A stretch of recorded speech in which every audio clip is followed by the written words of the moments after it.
What decides whether this baby will grow up to be overweight? It's a fair question for her to ponder.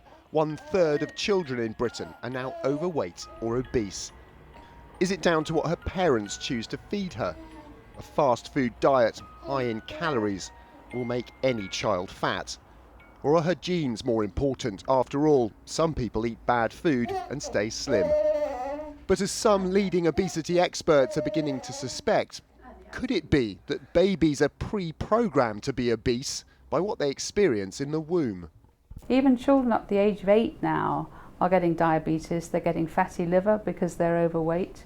So you're getting childhood diabetes and childhood liver disease through childhood obesity, and these problems are frightening. At St Thomas's Hospital in London, Simi Adelakum, who is 7 months pregnant, has come in for an ultrasound scan. Her baby is growing perfectly, but this is no ordinary checkup. Researchers want to know how her diet during 9 months of pregnancy is influencing her baby's entire future. Will his short time in the womb help decide his weight as a child and an adult? Do a special treat for you. They're following more than 1,500 women, the largest ever study of developing babies and obesity. The main aim is to improve the health of overweight mums and babies, but it could reveal much more. This is your little baby. This trial is the first of its kind to look at whether the weight and dietary preferences we have as adults could be predetermined by what we experience in the womb as developing babies, and more intriguingly, whether those changes could be passed on to future generations. And thinking about your health on a scale of 0 to 100 today, so if 0 is the worst... The researchers are keeping a detailed record of what the women in the trial are eating. Each participant is clinically obese, but it's their food choices during pregnancy that are important. Half the women in the study are asked to follow a low GI diet, one designed to limit the amount of sugar available to the developing baby. The other half eat as normal. The scientists don't know what the effects will be. In this case, we have animals that are on an obesogenic diet. These are young. But research using our mammal relative, the rat, has shown convincingly that a high sugar, high fat diet in pregnancy has profound and lasting effects. So in this cage, we've got some female rats who are being preconditioned on the obesogenic diet.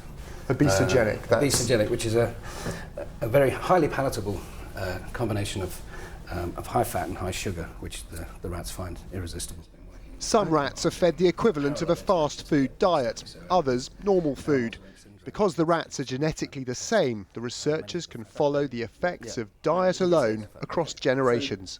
Perhaps the most striking thing we noticed was that almost immediately from weaning, so as soon as they are weaned onto solid foods, the offspring of the obese animals start eating more. They also show a food preference, so as well as eating more, they also have a preference for sweet and fatty foods, and if we give them a high-fat food, then their weight gain increases dramatically compared to controls. So they're born to be fat? So they're born hungry, and they're born with a food preference also. Dr. Taylor's research has revealed that a mother rat's bad diet leads to physical changes in the brain of her developing embryo, part of the brain that controls appetite. This suggests that the activity of genes which control the growth of the baby's brain in the womb are being altered by the mother's diet, a so-called epigenetic effect. That surely has quite profound implications at how we think about obesity, how we manage obesity. Absolutely.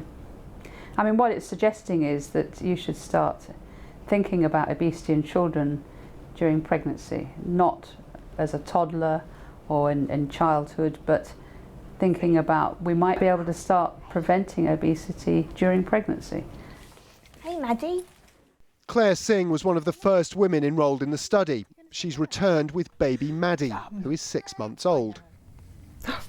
Nice. As well as a detailed record of her diet, Maddie is being weighed and measured, just like her mother during the pregnancy. She'll be followed up until she turns 3.